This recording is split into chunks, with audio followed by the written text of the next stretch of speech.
To save Ethan Liu, I got hit by a car and ended up in the ICU. I almost didn't wake up. With red-rimmed eyes, he swore he would give me a home. But the night before our engagement, his little junior from college, Emily, threw a tantrum. He abruptly canceled the engagement banquet and flew overnight on his private jet to chase after her to some island. He left me with nothing but a single sentence. "It's not safe for a young girl to be out alone. Just an engagement," he said. "It could happen any time." At a gathering, I overheard someone trying to talk sense into him. "Claire almost lost her life in that car accident. Saving you? Don't you think you're going too far?" He crushed his cigarette coldly and replied, "I wouldn't really call that saving me." She was severely depressed back then. Probably wanted to die anyway. And besides, where else could a girl like her go after leaving the Liu family? I clenched my phone in silence. Ethan didn't know that I had already agreed to my brother's arrangement. I would return to Harbor City for a political marriage. I was leaving tomorrow. From that moment on, we would become strangers living in different worlds, never to meet again. The night before our engagement, Emily threw another fit. She stormed out with her bag and posted a photo of a marriage certificate on social media with the caption, "That jerk pissed me off again. This time, don't even think about finding me." She had forgotten to turn off the live mode. An automated voice in the background clearly announced her flight details. Ethan panicked, canceled the engagement banquet again, and boarded his private jet in the middle of the night. It wasn't until he stepped onto the island where Emily had gone that he realized he hadn't even given me, his fiancée, a single word of explanation. He called me. Even thousands of miles apart, I could still hear the careless tone in his voice. "Claire, let's postpone the engagement for a bit." I didn't reply. His voice grew heavier, carrying the arrogance of someone too used to getting his way. "It's not safe for a girl to be out on her own. I have to bring her back. Don't make a fuss. You've always been the sensible one." I gripped my hand so tightly my fingertips turned white. But when I finally spoke, my voice was flat and calm. "Ethan Liu."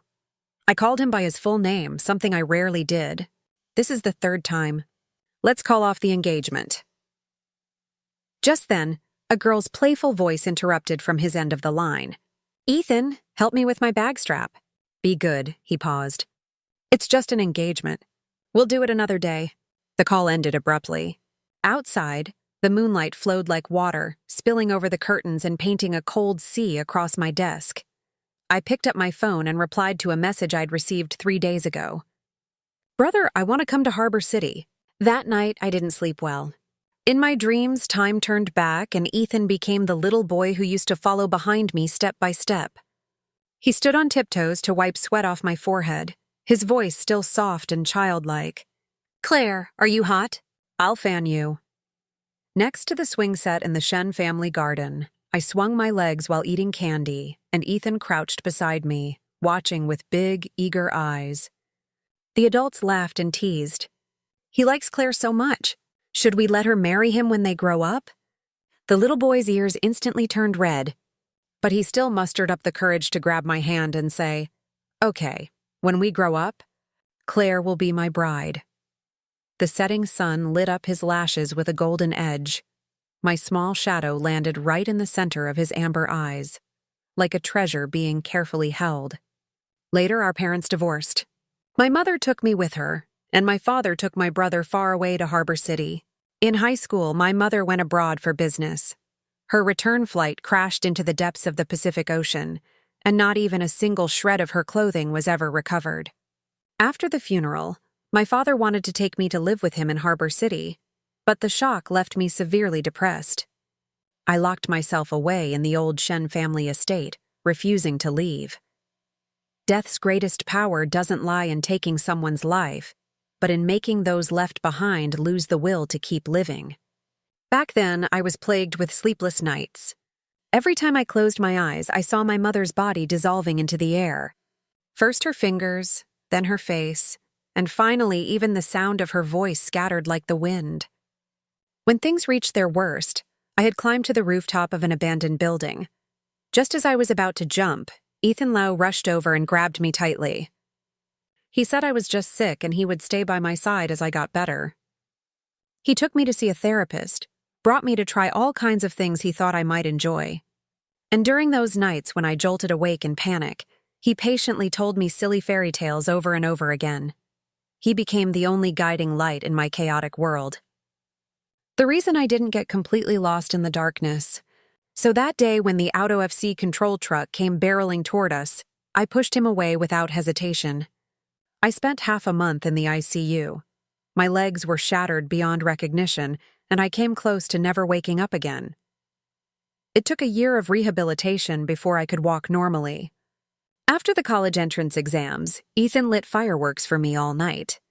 With tear-airy eyes, he slipped a ring onto my middle finger and said, "Claire, once you graduate from college, we'll get officially engaged. But now for someone else." He broke that promise as easily as if it had meant nothing at all. The vibration of my phone pulled me from my thoughts. It was a message from Sophia Song. "Claire, I really didn't know today was your engagement party." Ethan was way out of line. How could he treat a girl like that? I already gave him a good scolding. "We'll bring you back a gift to make it up to you." Okay. I almost laughed. My fiancé needed another woman to scold him on my behalf. I slid my finger across the screen and typed, "No need for a gift. Save the money. It can be my early wedding gift to you and Ethan." I hit send and immediately blocked both Ethan Lau and Sophia Song. Sophia was in the same year as me, a well-known beauty from the dance department. With her snow-white skin and striking red lips, she had a glow that turned heads wherever she went. Her fiery and impulsive personality made her like a wild rose with thorns. At a school celebration, she danced a piece that caught Ethan's eye. Even though he had originally come to see my piano performance, everyone knew how much he doted on her. This was already the third time he had broken a promise to me because of Sophia. The first was on my birthday that day. She had a dance competition while I sat alone making a wish in front of the dying flame of my birthday candle. He was posting on his social media. "Didn't win the championship, but someone told me I'll always be number one in his heart." In the photo, I saw a familiar side profile. Ethan's long fingers gently placing a crystal tiara on her head. The dazzling blue gemstone at the top was the exact birthday gift he once promised to give me. The second time was on my mother's death anniversary. Sophia sprained her leg during martial arts training, and Ethan was frantic. She's a dancer. Her legs are everything. He ran red lights all the way to the best orthopedic hospital, carrying her in his arms while I stood alone in front of my mother's grave, drenched in the sudden rain. Cold raindrops mixed with the warm tears at the corners of my eyes and fell silently onto the icy tombstone. The third time, he canceled our engagement banquet just to coax her again. We'd been childhood sweethearts for 18 years, and he was so sure I would always wait for him. But this time, I was the one who didn't show up. I swiped upward on my screen. It was a reply from my brother. "Really, Claire? You finally come around? I've had a bad feeling about Ethan for a long time. Want me to set you up with someone from the Zhao family in Harbor City? The guy's solid. Certified by your big bro. Guaranteed. Or your money back." Ever since Ethan missed my birthday the first time, my brother had held a grudge against him. In every conversation, he would subtly bring up some eligible bachelor from Harbor City. I always smiled and changed the subject, but this time I hesitated and typed back, "Okay." Ethan and Sophia stayed on that island for half a month. On the day they came back to the city, he posted a photo dump on his social media. 9 pictures in a grid, each one showing their intimacy. They wore swimsuits while surfing at the beach, sat at the top of the Ferris wheel watching the night view, cuddled together at a bonfire party.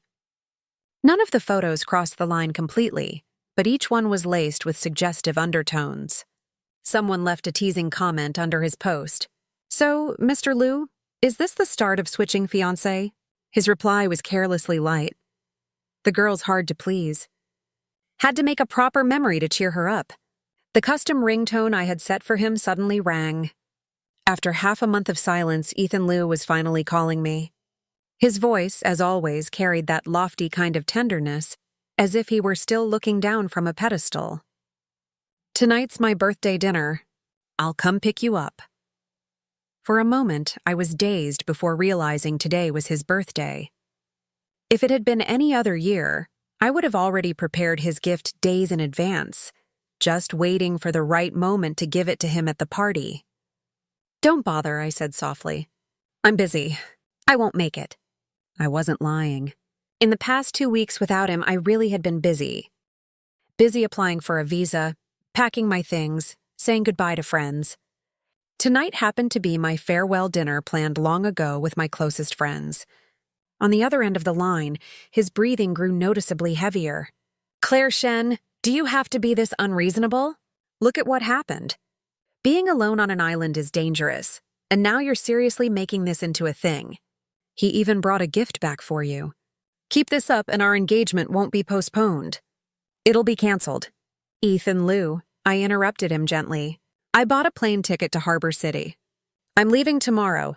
Let's call off the engagement. You've got to be kidding me." He scoffed. "Claire, there's a limit to how far you can push this. Ever since your mother died, you haven't even dared step inside an airport, let alone board a plane. What are you even saying?" I took a deep breath. After my mother died in a plane crash, I was diagnosed with severe PTSD.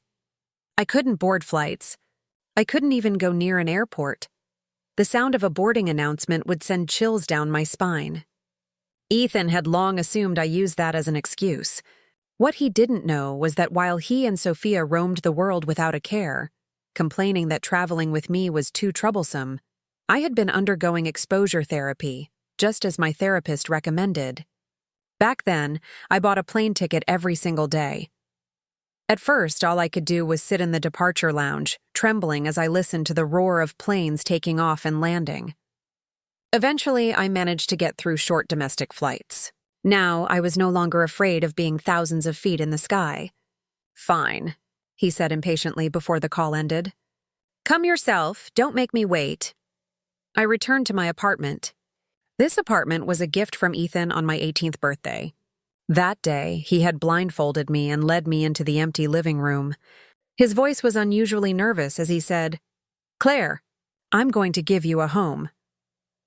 Years passed, and I had filled every corner of that space with my own hands. I called a moving company to help pack up everything I owned and send it back to the old Shen family estate. On the coffee table sat a framed photo of Ethan and me. Fireworks bursting behind us. 2 teenagers smiling shyly brightly, their futures unwritten. My fingers trembled slightly as I took off the ring and placed it in front of the photo. The door clicked shut behind me. I walked out without looking back. Because of my personality, I never had many friends. For this farewell dinner, I invited only the 3 girls I'd shared a dorm with in college. They all knew I was flying to Harbor City and might never return. Our glasses clinked together. I raised mine and downed it in one gulp.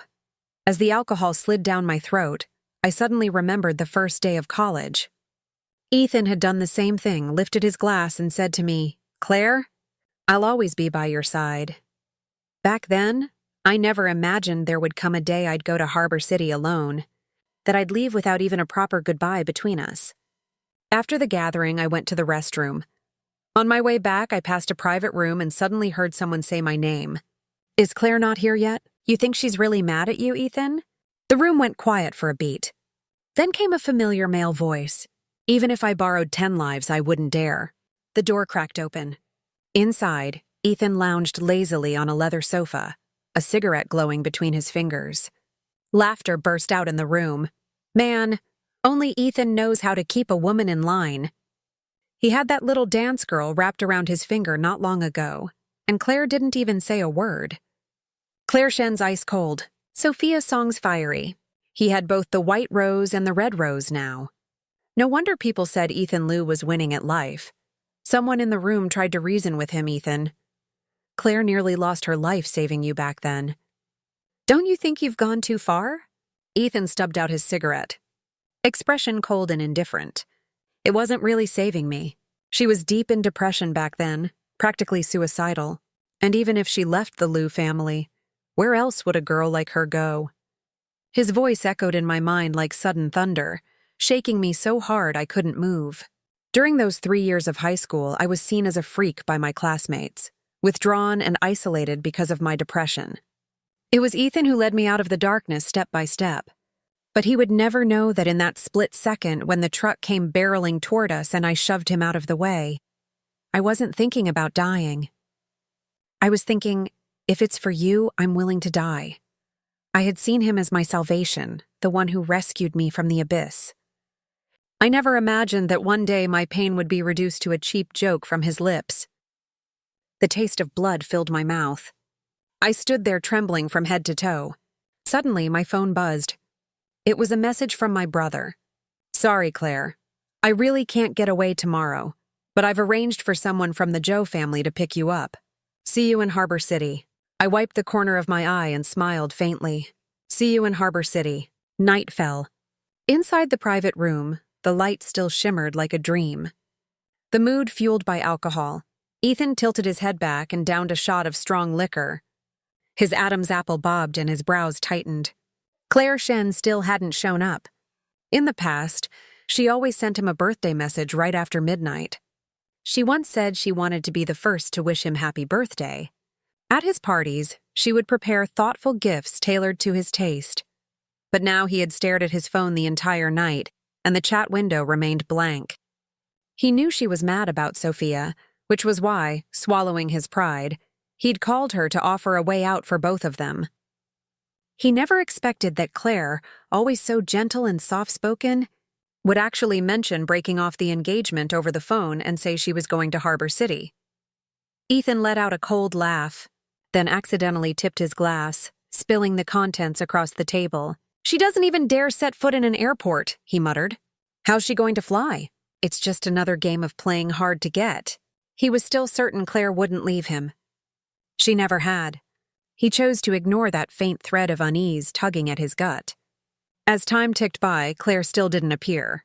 Ethan's expression darkened further, his fingers tapping the table with increasing impatience. The atmosphere in the room seemed to cool with every beat of his knuckles. Then the sharp sound of high heels striking the marble floor echoed from the hallway, drawing closer and closer. The tense mood in the room eased slightly. "Claire's here, huh?" someone joked, trying to break the ice. "Told you she wouldn't really get mad at Ethan. She's super late. Must be because she knows Ethan will always forgive her." Another chimed in with a laugh.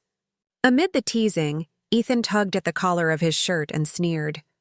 "Looks like I've spoiled her too much." Though his face was cold, a barely concealed glint of satisfaction played at the corners of his mouth. He was already certain the person outside was Claire, but he'd forgotten one thing. After the accident, Claire's legs had been shattered.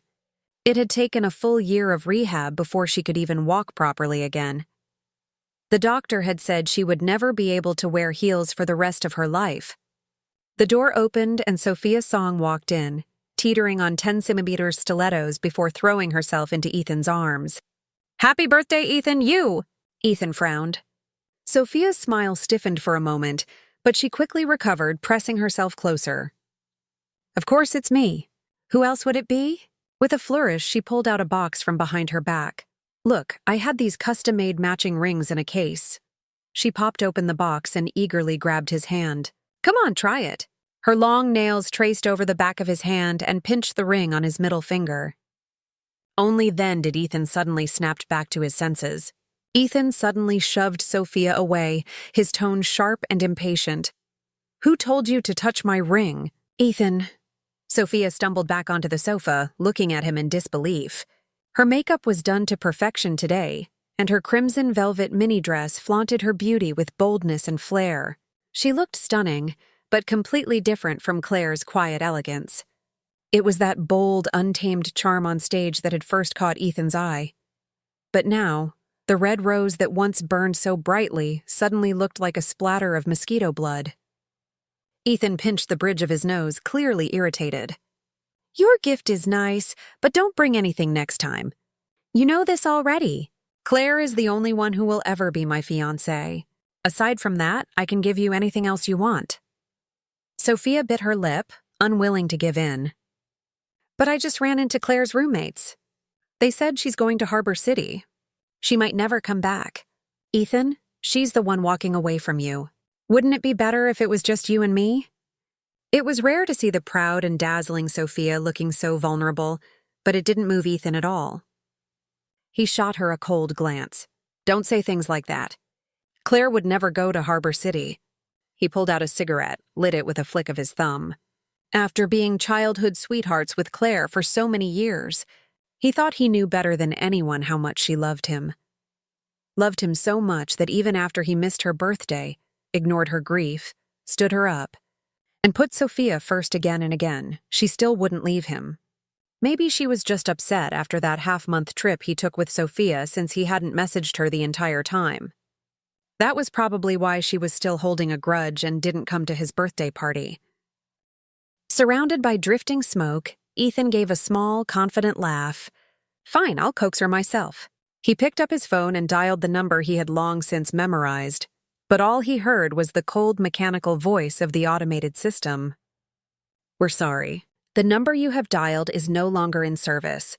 Though my PTSD had improved greatly after 6 months of desensitization therapy, I still couldn't help the lingering panic that hit me every time the plane prepared for takeoff. My chest tightened. Excuse me. A calm, low male voice came from beside me. I looked up and saw a man standing in the aisle wearing a crisp white dress shirt. Behind his gold-rimmed glasses were features that were refined, almost picturesque. His eyes lingered on my face with a look that seemed to hold meaning. Claire Shen, he said, pronouncing my name with precision. The L tilt at the end of his tone made it sound like he was confirming something he already knew. You are? I looked at him, confused. I was certain I had never seen this man before. He curved his lips slightly. First time meeting? My name's Andrew Xiao from the Zhao family in Harbor City. I'm here to pick you up. Everything suddenly clicked. So this was the contact my brother had mentioned, the one he kept praising. Should I say he had good taste? Having Andrew pick me up apparently meant from the moment the plane took off. Andrew sat down beside me. He was tall, and when he stretched out, his long legs wrapped in tailored slacks. They practically filled all the space in front of the seat. I couldn't help but feel a little nervous, gripping the edge of my seatbelt. Is this your first time going to Harbor City, miss? He asked suddenly, his voice soft and warm. Sunlight filtered through the window, breaking the strange tension that had filled the cabin. I relaxed a little, nodding lightly. Andrew looked at me with a gentle glint in his eyes. Would you like a guide? If Andrew Xiao ever became a tour guide, he'd probably make a fortune, I thought idly. He began describing the night view of Victoria Harbor. The sunset from the peak, the traditional tea stalls in Sham Shu Po, and the seafood feasts on Llama Island. His deep, soothing voice unfolded like a story, and I found myself completely immersed. But just then, the plane suddenly jolted like a paper kite swept into a storm. The captain's calm voice came over the speaker, but all I could hear was the rush of blood pounding in my ears. The air felt like it had been sucked out of the cabin. I gripped the armrests with all my strength. My fingernails dug deep into my palms. For a brief second, I saw my mother's figure again. The memory so vivid it swallowed everything else. My breathing turned shallow and rushed. Darkness began to close in around the edges of my vision. Breathe. Andrew's response was fast, shockingly fast.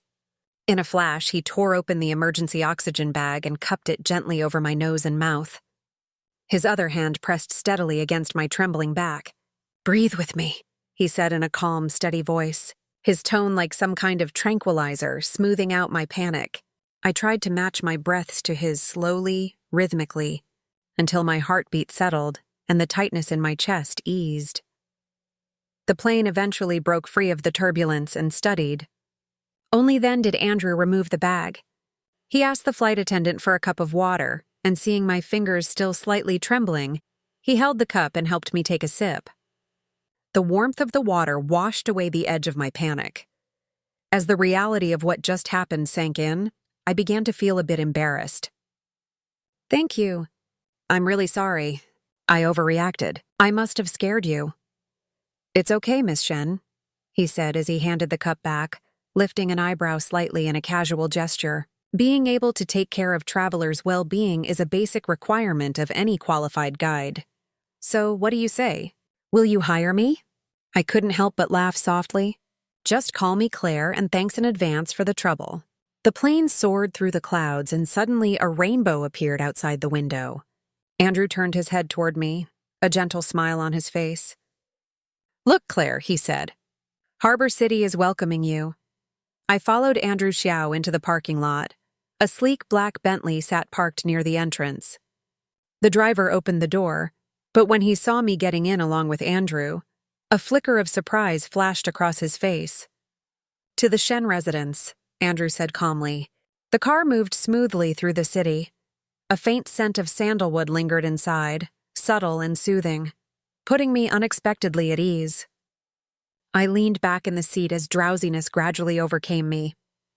When I awoke, I heard Andrew taking a call. His voice was low, almost gentle, but there was a commanding force beneath it that couldn't be ignored. An effortless aura of authority. I didn't say anything. I simply watched his sharp profile, admiring the clean, elegant lines of his face.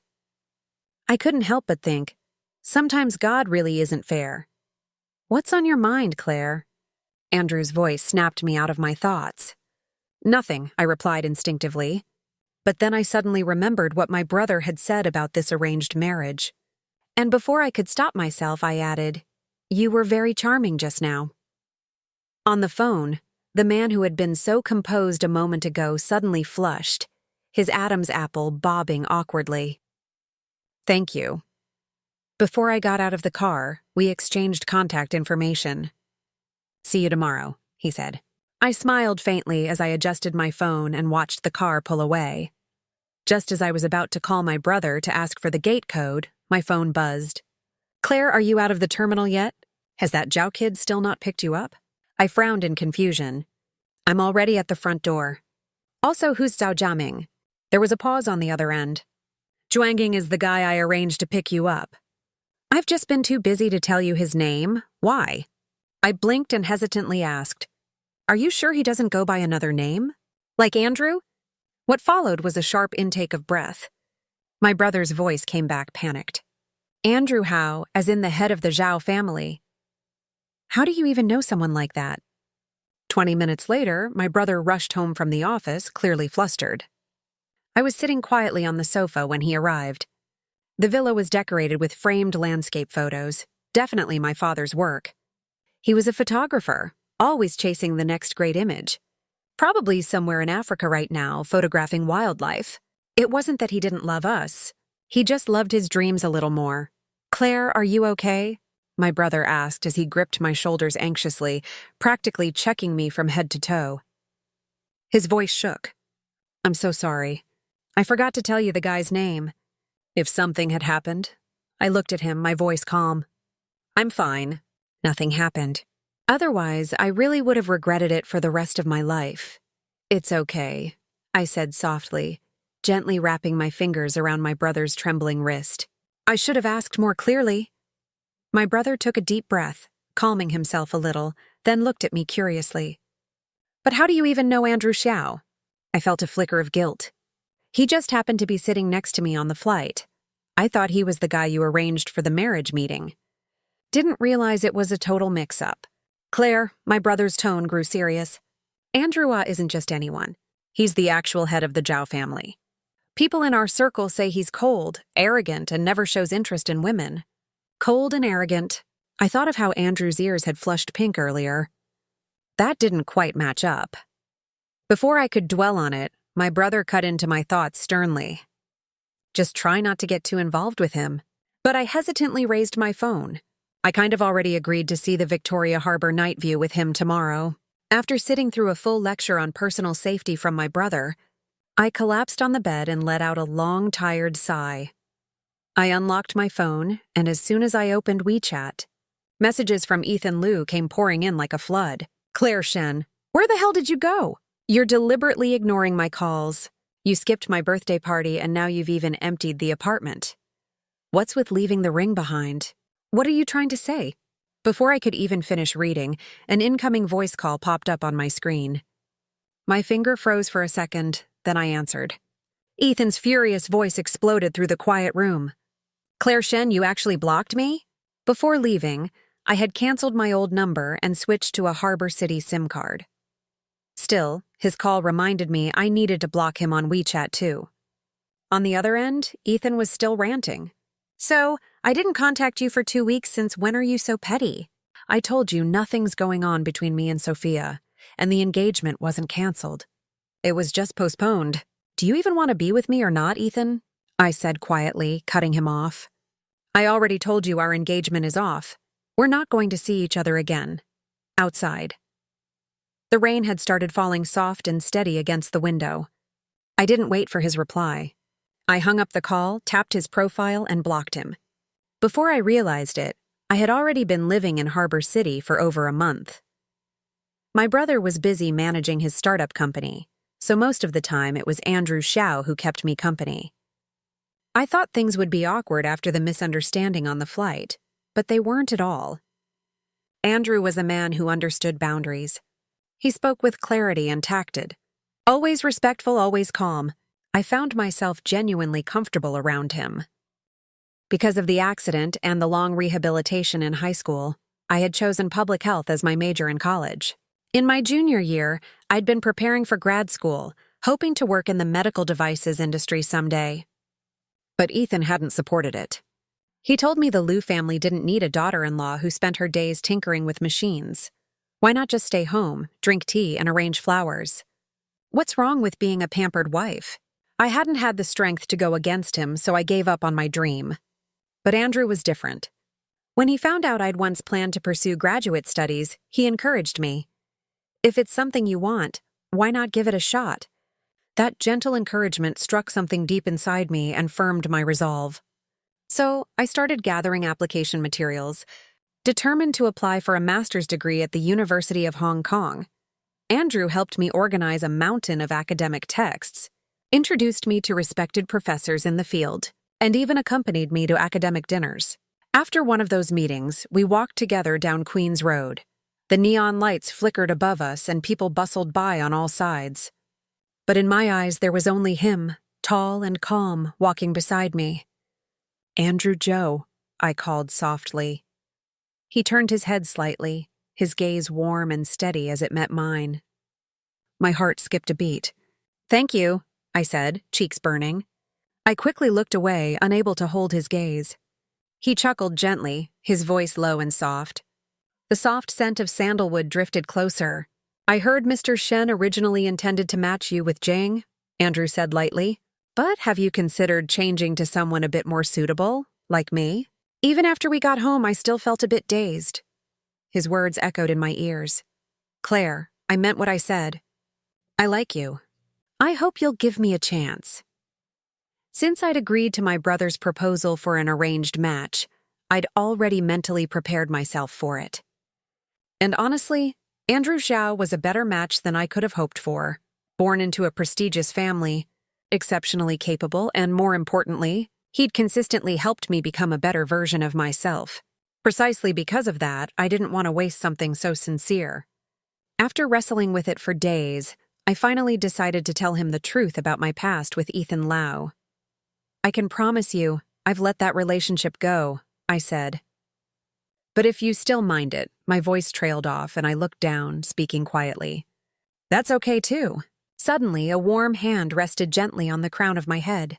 His palm was dry and comforting, radiating strength and reassurance. "Claire," he said, leaning slightly toward me. His eyes were soft but unwavering. "There's nothing wrong with loving someone. What's even more admirable is knowing when to let go. That kind of courage makes me like you even more." My throat tightened unexpectedly. Andrew smiled and reached his hand toward me. "Then let's start over. Nice to meet you, fiancé." When my brother learned that Andrew and I were officially together, his expression was complicated. After a long silence, he simply said, "As long as you're happy, Claire, I'll always be your support." But from that day on, he began spending more and more nights at the office. Not long after, Andrew brought me to meet his parents. They welcomed me warmly and gave me generous gifts. Among them, the most precious was a jade bracelet, glossy, vibrant, and flawless. It was a family heirloom passed down only to the wives of the Zhao family heads. I was still hesitating when Andrew took my hand and gently but firmly slipped the bracelet onto my wrist. Claire, he said with a quiet smile, this will only ever belong to you. Our wedding date was set for 6 months later. Since I planned to continue my studies, we kept the news low-key. Within elite circles, people knew that the head of the Zhao family was engaged, but no one knew who the bride-to-be was. That night, Andrew, who rarely ever posted on social media, suddenly shared a photo. It was a close-up of 2 hands, fingers interlocked. A sparkling pink diamond ring sat elegantly on my middle finger. The caption read, "Simply mine." Feeling moved, I posted the same photo on my own feed. Old classmates flooded the comments. Engaged? Congratulations. Looks like you're in Harbor City now. Don't forget us when you visit home. Our goddess is getting married and I'm still single. Smiling, I replied to each one. But then, unexpectedly, one of Ethan's mutual friends called me. Claire, is it true you're engaged? What about Ethan? My smile faded. I ended things with Ethan a long time ago, I replied. I've started a new life now. I'd appreciate it if you don't bring him up again. Suddenly, the other end of the call erupted in drunken shouting. It was Ethan's voice, slurred and angry. Claire Shen, you really had the guts to run off to Harbor City and hook up with some other guy just to spite me. Fine, I admit it worked. Now come back. Otherwise, the spot for Liu family's daughter-in-law will officially go to someone else. I drew a deep breath, forcing myself to stay calm despite the wave of emotion crashing inside me. How many times do I have to say it? I said through clenched teeth. We're over. Stop interfering with my life. Your life? He barked. You're my fiancé. Without me, where exactly do you think you're going to live? I'm warning you, he continued. Come back to Haichang within a week, or else I couldn't listen anymore. My patience finally snapped. I hung up and blocked his number. Back in his private suite, silence fell like a stone. Bookmark. Ethan Liu stared at the phone screen where the call had been cut off. The eyes that had always seemed flirtatious and full of charm were now bloodshot. A faint touch of golden frustration buried within them, too subtle for most to notice. 3 days later, I returned briefly to Haichang. I hadn't expected to continue my studies in Harbor City, so I'd left behind some important documents. Coincidentally, Andrew Xiao had business to attend to at his company's Haichang branch. So, we traveled back together. Unlike the turbulence the day I left, this flight was smooth. Andrew held my hand as we exited the VIP terminal.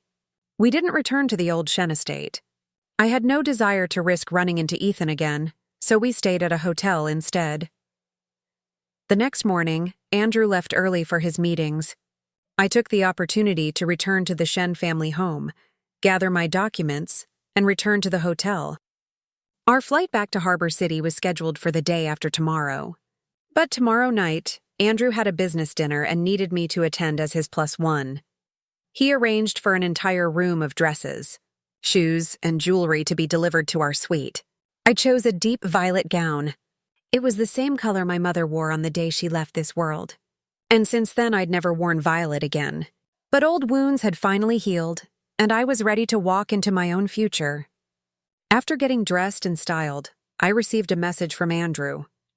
The driver's on the way. I'll wait for you in the banquet hall. I never expected to run into Ethan in the hotel lobby. He wore a tailored suit, and Sophia clung tightly to his arm. The moment our eyes met, Ethan abruptly shook her off and strode toward me with long, determined steps. His expression was a mess of emotions, shock, delight, and something like embarrassed anger. I knew you'd come, he said smugly, raising his brow. You look beautiful tonight. Come, I'll take you upstairs. I didn't move. Instead, I lowered my eyes and sent a quick text. Ethan's mouth tightened. He reached out to take my hand, but I stepped back to avoid him. His face darkened instantly. Claire Shen, what's the meaning of this? You already came back. Why are you still acting like this? Are you mad at me, Claire? Sophia walked over at some point, her tone soft and seemingly sincere. Please don't misunderstand. There's really nothing between Ethan and me. A flicker of realization passed through Ethan's eyes. Claire, you're being too sensitive again. If you hadn't run off to Harbor City, I wouldn't have brought Sophia as my date. Fine, I won't see her anymore. Okay. He ignored the look of shock on Sophia's face and tried once more to grab my hand. That was it. I couldn't hold it in anymore. My hand flew across his face with a sharp, unforgiving slap. Every word I spoke afterward landed like a blow. Don't you understand plain English? Stop interfering with my life. Just then, the elevator door slid open. Andrew Xiao stepped out calmly, several people trailing behind him. Among them was none other than Ethan's father, the current head of the Liu family. Mr. Liu's gaze swept the room. His eyes narrowed slightly as he took in the scene, then shifted to me with a faint look of disapproval. Smiling thinly, he walked forward. Mr. Zhao, I'm sorry for this. It's just some silly personal matter with my son. It'll be handled shortly. He then turned to Ethan, giving him a look heavy with warning. Well, aren't you going to take Claire with you? Wait. Andrew suddenly spoke up, stepping to my side. His slender fingers gently adjusted a crooked hair accessory on my head. And where exactly does Mr. Liu plan to take my fiancé? Silence crashed over the entire lobby like a thunderclap. Ethan raised his face, still red from the slap, and stared at me in disbelief. What are you talking about? Claire Shen is my fiancé. His voice was shaking with fury, but when his father turned toward him, his expression cold and unreadable, Ethan fell silent. Please, Andrew said politely, taking my hand and leading me into the elevator. We won't interrupt Mr. Liu while he's handling his family matters just before the elevator doors closed. Andrew turned back slightly. Oh, and regarding the Liu family partnership, he added with a pleasant smile. Let's wait until your family affairs are properly handled. Then we'll talk. Inside the closed elevator, the scent of sandalwood grew stronger. Does it hurt? Andrew asked, referring to the hand I had just used to slap Ethan. I shook my head gently, feeling a bit self-conscious. Did I cause trouble for you just now? Will it affect your work? Andrew gently squeezed my fingertips. You're my fiancé. No warg is more important than you. And besides, someone like Ethan Lau deserves to be put in his place when he treats you like that. Only then did I realize this had been his real reason for coming to Haichang with me. The banquet that followed went smoothly. Andrew had finalized the partnership well in advance. Before returning to Harbor City, we stopped by the cemetery together. Standing in front of my mother's grave, Andrew bowed respectfully. Ma'am, he said sincerely, I'll take good care of Claire. His voice remained steady. She's remarkable. She's going to pursue graduate school and work in cutting-edge medical device research. She'll probably stay up late working and work very hard. He paused, then looked at me with a warm smile. But you don't need to worry. I'll be the cloud that lifts her, never the one that blocks her light. A gentle breeze brushed past, teasing the ends of my hair. It felt like my mother's soft hand passing over me. Half a year flew by in the blink of an eye. The day before the wedding, Andrew and I returned to the old house. While he went to the study to grab something, I followed behind, curiously looking around the room. On the desk was a framed photo. Andrew with a shaved head and pale face wearing a loose hospital gown. Though his complexion was weak, his eyes were resolute. This person?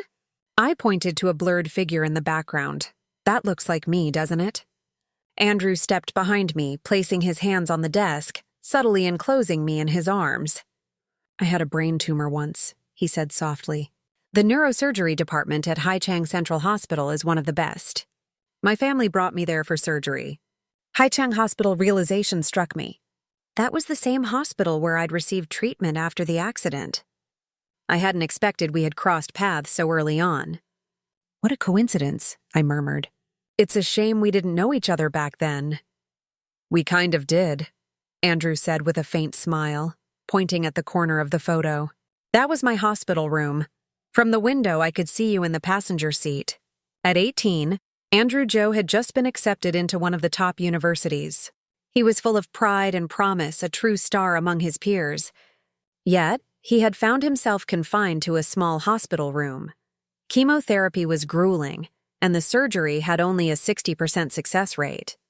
He almost gave up several times. But then one day, from his hospital window, he saw a girl, quiet and delicate, but with a fiercely determined spirit. Through the glass, he watched as she fell again and again, only to keep getting back up until she could finally walk again without help. He told himself to hold on a little longer so he could see her again the next day. Before his surgery, he asked around and learned her name, Claire Shen, and he thought, if I survive this, maybe I can get to know her someday.